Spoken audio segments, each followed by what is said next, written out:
Greetings, Mind Crafters, and welcome to another Minecraft discussion here on this glorious day. My name is Kimberly Quinn, and I am your hostess with the mostest. And this is just another great Minecraft conversation. And you know what? I was just inspired. I'm not sure by where. I was actually doing the dishes and just was feeling it. It might have been my good friend Oprah, come to think of it. Oh, let's go there. Okay. Anyway, what I'd like to talk about today is living bravely. And this is just rolling right through me. So it's not really, these things we're going to talk about aren't really in any kind of order. And that's okay, because part of living bravely is just doing you and doing the best you can do, right? And so that's what I'm doing. I'm not feeling that organized today, so it's okay. So really what we're talking about is living your own truth. Really, like, you know, Shakespeare says, right, to that own self be true. And I'll tell you that it's a process all the way through life, obviously, and there's something about midlife that it just comes together. I don't know. So we're talking about feeling incredibly comfortable in your skin, better than ever, not giving a fat rat's ass what people think about you.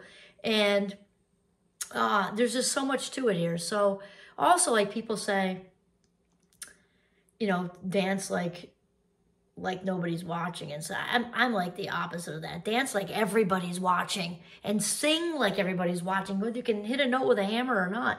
And I'll tell you, that's part of also living bravely is developing your own power song.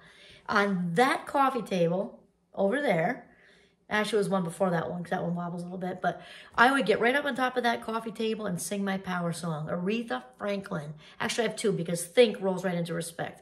Get a spatula and just let it happen. Just like you've got an audience of 1 million or you've got one golden retriever. It doesn't make a difference. Okay, so that's part of it. Another one, I'm thinking actually of Great Nana Smith. So that's my husband's father's mother. And I really loved her. And I remember when she turned 80 and I asked her, you know, Nana, what would be some advice for the rest of us? And we were probably in our 30s or something. I don't even know. And she just went like kind of, and I got to paint the picture. She had like Zsa Zsa Gabor hair, gray fox with it pulled back in a bow, fuchsia pink cape. She was a little chubbums because she loved to eat, beautiful, beautiful olive skin, gorgeous brown eyes. And she really loved life. And when she sort of sat back with that question on her, when she turned 80, she did like this, a very contemplative other, And she said, you know, two things. I would certainly apologize a lot less and also spend less time cleaning the bathroom, okay? Part of living brave. We're not saying be gross, but we don't need to focus on with the deets like so too much, you know, or so, you know, too frequently or whatever. But also I remember that really resonated with me, to stop apologizing so much, because I was not yet at that place as my younger self where I got that, you know. We're not saying don't apologize when it's real. We all screw up. Sometimes we're hungry, angry, sick, or tired, just like a 2-year-old, and we say things we don't mean, or we really do mean it, but just shouldn't have said it or whatever. So we're not saying be reckless with our words. We're not saying that. We're talking about the more inauthentic. Oh no, what did I say, or did so and so, and what do they think, and what if they're hurt, and over all kinds of little crap. We're talking about that. Really think about it. Is this worthy of an apology, or no? Is it just me looking for approval, looking to have somebody say I'm okay? No, get rid of it. Just don't need to apologize for all kinds of little crap. Only when it's something real, like you really messed up. And that's it. The rest, you don't need to apologize. Say something else.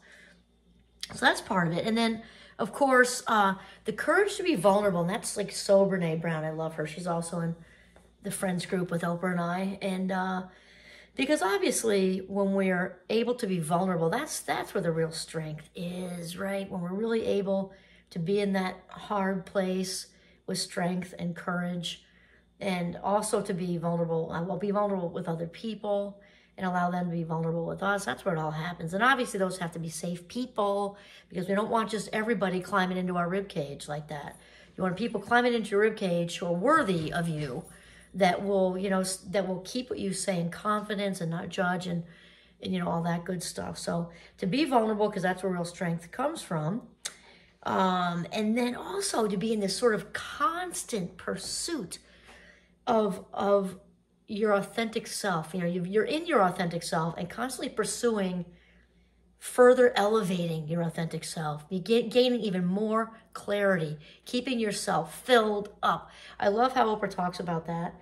And actually, I just read a book to my college mind crafters, How Full Is Your Bucket? I forget who it's by. It's a children's book. But to keep your bucket full, just like Oprah says, that is our number one job. Because when we keep our bucket full, everything else lands in place. And there's such a taboo with it because people think, oh, you're so selfish. And Oprah herself would say, when somebody said that to her, muttered it or whatever, oh, she's so full of herself. She's so full of herself. And she's like, yeah, okay, yes, it's a compliment because why? I like myself. I love myself. I accept myself. So of course I'm going to caretake myself. Because here's the deal. We cannot give what we do not have. When the well is dry, we got nothing. And for those of you who have heard of various other episodes, you know that my least favorite children's book, actually I think it's the only one I don't like to this day that I've actually read cover to cover, is The Giving Tree. It should be called Codependency for Kids, where we just role model wearing ourselves right down to a stump, and then all we've got left over is someplace for somebody to sit, Not really what I want to role model for my own kids, that's for sure. So anyway, okay, so constantly pursuing our authentic purpose, our authentic self, which also involves our authentic purpose and that meaning. And so because there's one thing, that each and every one of us are meant to do, just us on this earth. And obviously that can change with life stages, right? But to continue to listen, because when we put it all out there, like we do the big ask, right? If for you it's God, for me it's God, but if it's source, higher power, the universe, whatever, there's a lot of talk about the asking. And as Oprah says, I think it's Oprah says that's God or the universe answering you back, is that inner voice. And she'll say, listen to those whispers, before they turn into bricks, kind of thing. So living bravely involves the courage to sit still and listen to your inner voice, to do the big ask. What is my next move? And then have the ask for the strength and courage to follow it. Because that's what we're talking about, living our high vibe self up on a high vibe frisbee. And we know that we're doing what we're meant to do. I know Oprah says this, but I know this from my own life, is when you're not even questioning. You just know by how you feel. And I feel that way teaching, and I feel that way on stage in front of lots of people doing, talks about all things well-being. And I feel like that at Champlain doing workshops for students and parents, and just knowing that all this positivity is being spread, and that people are hopefully feeling lighter when it's a subject that involves, worthiness and knowing your own value. That's one of my favorites. And, developing positive stress mindsets. When I do the anxiety one and people are feeling lighter, leaving the room, all that just fills me up and over the top. And also, knowing that they're going to tell people and they're telling people, so when you're planting seeds all over the place, and then those seeds are flowering and spreading other seeds, and it's just totally rewarding. And so you also knew, and it's interesting because I've heard Oprah say this. Boy, I must have really listened to her well today because it's just flowing out of me. I've said this for years, though. She said, at least calling-wise, like professionally, calling-wise, that you're in the right spot if you would do it for free. Like you would literally wake up and be just as excited to do it for free. And that has always been true with me, with teaching, which includes the workshops, because that's all educating. And I would tell my students that. I said, if I hit the lottery tomorrow, which I won't because I don't do gambling. I'm not being on my high horse. I just don't do it, and lottery's gambling. But let's just say I did play the lottery and I won like $1 gazillion. I would still be teaching. I would still be doing, workshops and podcasts, also educating, right? And YouTube videos, that's all educating. I would still be doing it all for free because I love it so much. It fills me up. My cup overfloweth. And as Oprah would say, when your cup's full, right? What's in the cup is for you. What overflows is for everybody else. And you got a ton to give of yourself to the whole world. Another thing, which is big, is to know when to ask for help. Especially kind of in this individualistic sort of society we're in. We're not always sort of conditioned to ask for help. And it is so important. And I think most people who I know who are really successful, some like on a level, real big level successful, and someone maybe of a regular level successful. It also depends how you define success. But a lot of the people out there who are super, like the celebs, okay?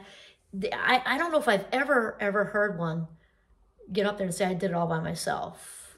Because they don't, usually the opposite. That's why that when they get up there to get to pick up their Oscar or whatever, like, let me thank this one, that one, this one, that one, that one, and that one's Beagle, and that one's third Beagle twice removed and everything, because it takes a whole village, and it takes from the ground up, people listening to our broken heart. That helps to heal us, which helps us to open the door for the creativity, which, it just goes on and on and on. So asking for help, because no one does it on their own. Even if you feel like you do, you don't. We're like Legos stacking together all the time. It's just how it is. And then the last one is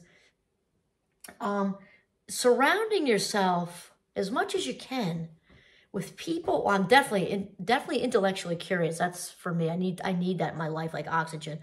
Surrounding yourself with people who are smarter than you as much as you can, right? And I'll tell you, I just joined a really cool mastermind group, and it was about 20 times more amazing than I ever thought it would be. And it's just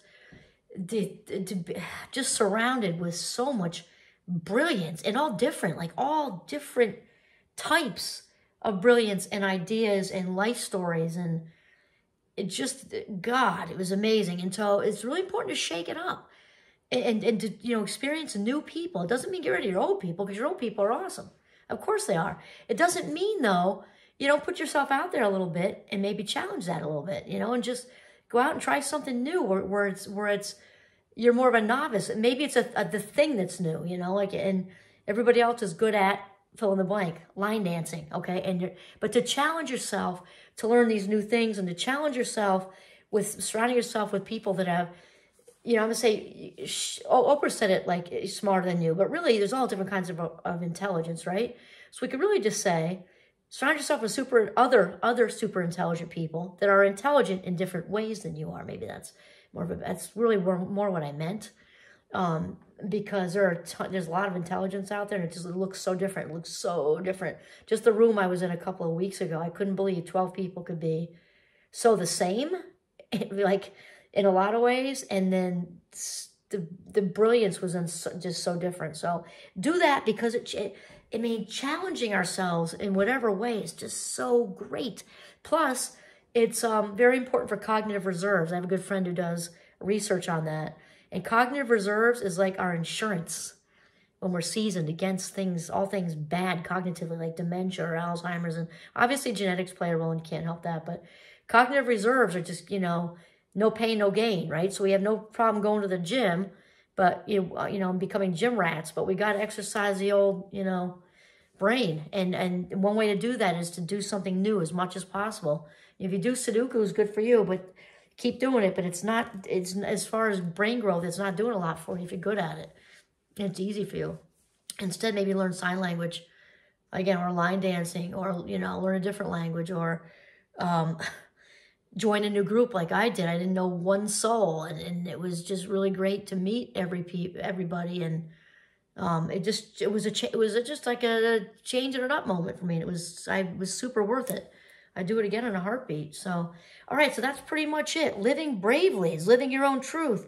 Being able to set boundaries, which means you're living inside I should have brought my frame over here.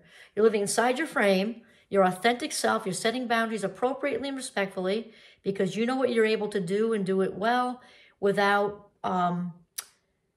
overextending, right? Because that gets into mindless giving versus mindful giving. Mindful giving has us giving as a charge. Mindless giving is more codependent and depleting, okay? So able to set boundaries, courage to be vulnerable. We talked about that. Continuing to follow your authentic self, your authentic purpose, listening to the inner voice, and that meaning, that inherent meaning that comes along with that calling.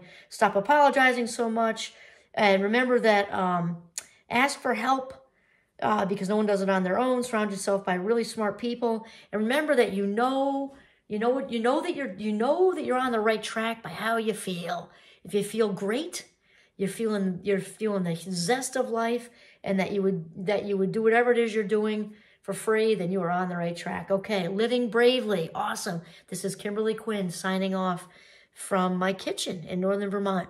Have a mindful day.